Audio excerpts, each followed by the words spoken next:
Football. The world calls it the beautiful game. But when the Netherlands play on football's grandest stages, the beauty often turns into chaos. Time and time again, they've been part of some of the most violent, controversial and dramatic battles the sport has ever seen. From Euro 2004 to the Battle of Nuremberg in 2006, from the karate kick final of 2010 to the Battle of Lusail in 2022. This is the story of why the Netherlands always seem to turn football into war. To understand this story, you have to know where it all began. The Netherlands once played football like poetry. They were the creators of total football, a style so beautiful, so revolutionary, it changed the sport forever. Over the years, the Dutch have built a reputation for playing beautiful football. Their legendary total football philosophy revolutionized the sport. But there's another side to their story. A darker, more brutal side, filled with flying tackles, relentless fouls, endless yellow cards, brawls, and unforgettable controversies. The journey begins in 1974 during the FIFA World Cup final in Munich. Led by the legendary Johan Cruyff, the Netherlands dazzled the world with their revolutionary total football. A system where every player could play every position, where movement and fluidity reigned supreme. They played with beauty, intelligence and flair, and against West Germany, they struck first. But then something changed. The Germans fought back physically, refusing to be outplayed. Hard fouls went unpunished, tempers flared, and the Dutch players grew frustrated. They lost 2-1, and many walked off convinced they'd been kicked, bullied and rocked. It was the first sign of a pattern that would define Dutch football on the biggest stages. When opponents dragged them into chaos, they followed. By 1990, the Netherlands had a new golden generation. Ruud Gullit, Marco van Basten, Frank Rijkaard, and entered the World Cup in Italy as one of the favourites. But in the round of 16 against West Germany, history repeated itself. Rijkaard infamously spat in Rudi Voller's hair, not once but twice. The two men clashed constantly until both were sent off. The Dutch crashed out, and instead of glory, they left behind another image of anger, aggression, and chaos. But the story didn't pause there. 2 years before the infamous Battle of Nuremberg, the seeds of hostility were planted during the Euro 2004 semi-final between Portugal and the Netherlands. For the Dutch, this was supposed to be redemption.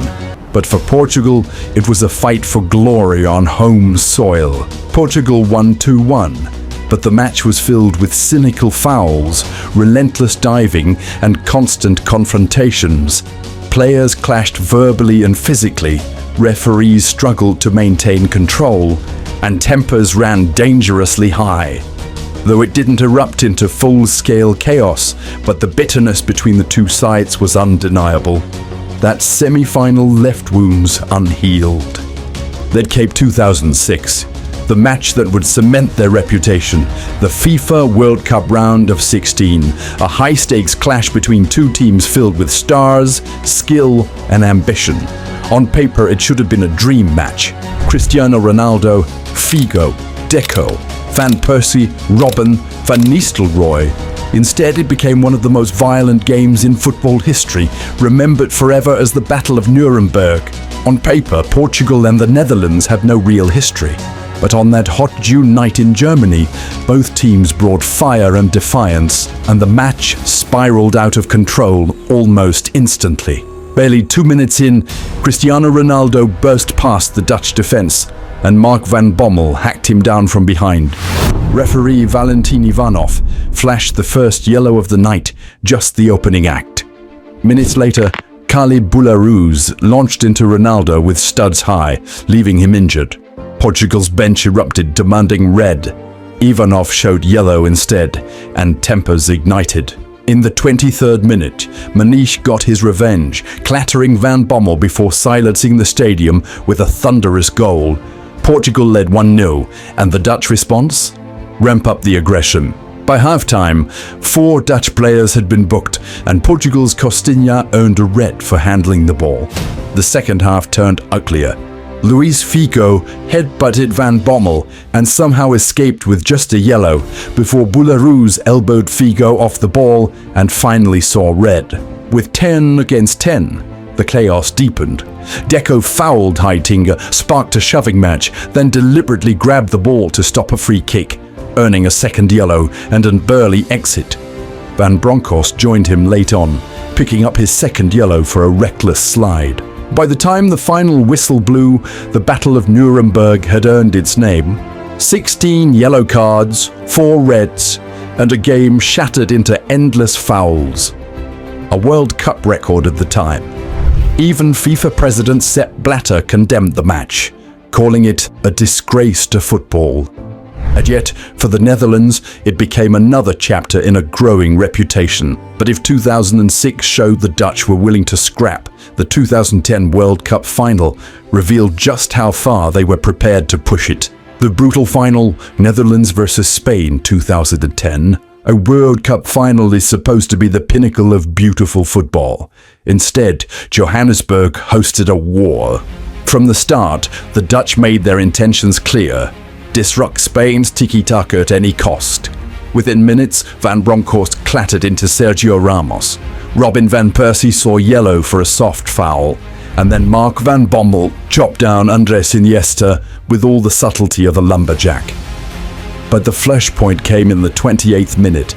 Nigel de Jong, eyes on neither ball nor man, launched a karate kick straight into Xabi Alonso's chest.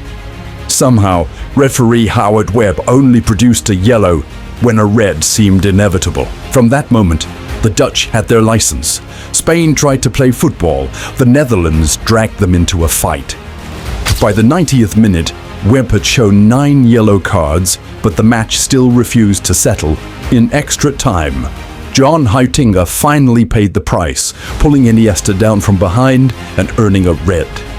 2 minutes later, Iniesta got his revenge, not with a foul, but with the sweetest of strikes. In the 160th minute, he buried the winner, handing Spain their first ever World Cup.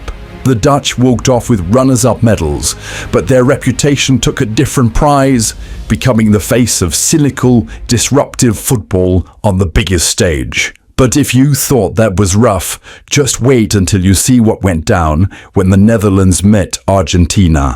The Battle of Lusail, Netherlands versus Argentina, 2022. You see, the rivalry between the Netherlands and Argentina had been simmering for decades, and by the time they met again in Lusail, the history between them weighed as heavily as the occasion itself. The Netherlands came in with swagger, riding a 19-game unbeaten streak.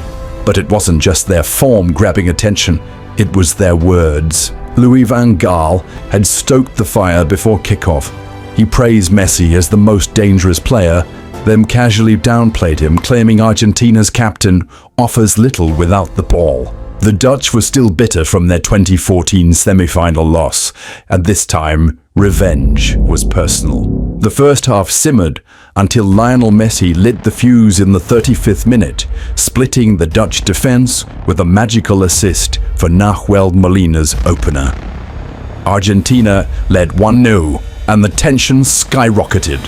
Julian Timber picked up the first Dutch booking, and from there, the cards started flying.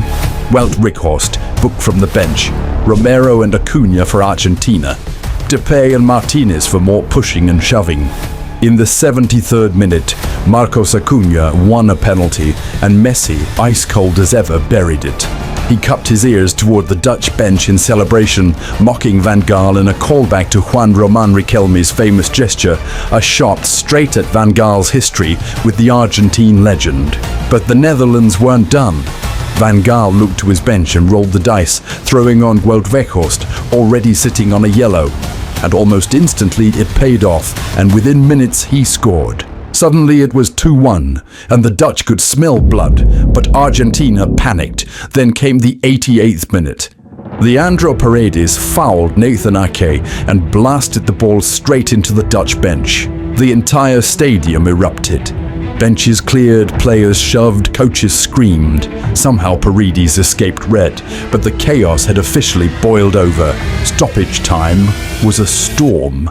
Argentina clung to their lead until the 100th minute. The Netherlands had pulled off the unthinkable when Weghorst scored again, completing one of the most shocking comebacks of the tournament. Full time arrived, but instead of relief, fists flew again.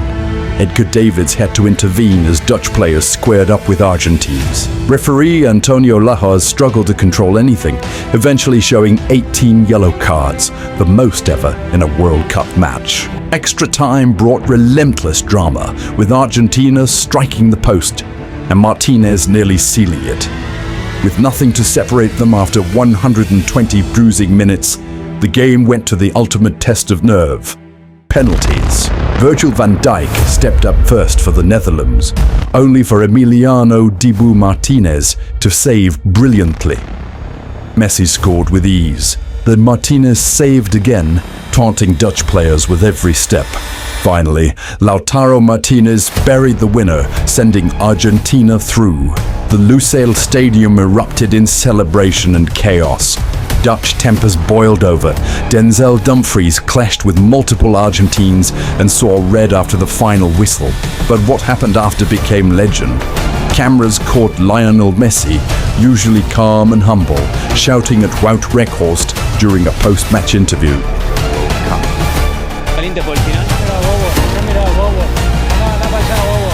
It went viral instantly, becoming a meme worldwide. Fans now call it the Battle of Lusail, another infamous moment where the Netherlands turned a football match into a battlefield. So why does this keep happening? Why are the Netherlands always at the heart of football's most violent wars? The answer lies in their identity. At their best, the Dutch play like artists, moving the ball effortlessly, creating masterpieces on the pitch. But when opponents disrupt their rhythm, when control slips away, something changes. Patience fades, frustration rises, chaos begins. The Netherlands don't back down. They fight, they push, and sometimes they cross the line. And maybe that's what makes them so fascinating. With the Netherlands, you never just get football. You get drama, you get emotion, you get war. If you love football documentaries, make sure to like, comment, and subscribe. It really helps us keep telling these stories.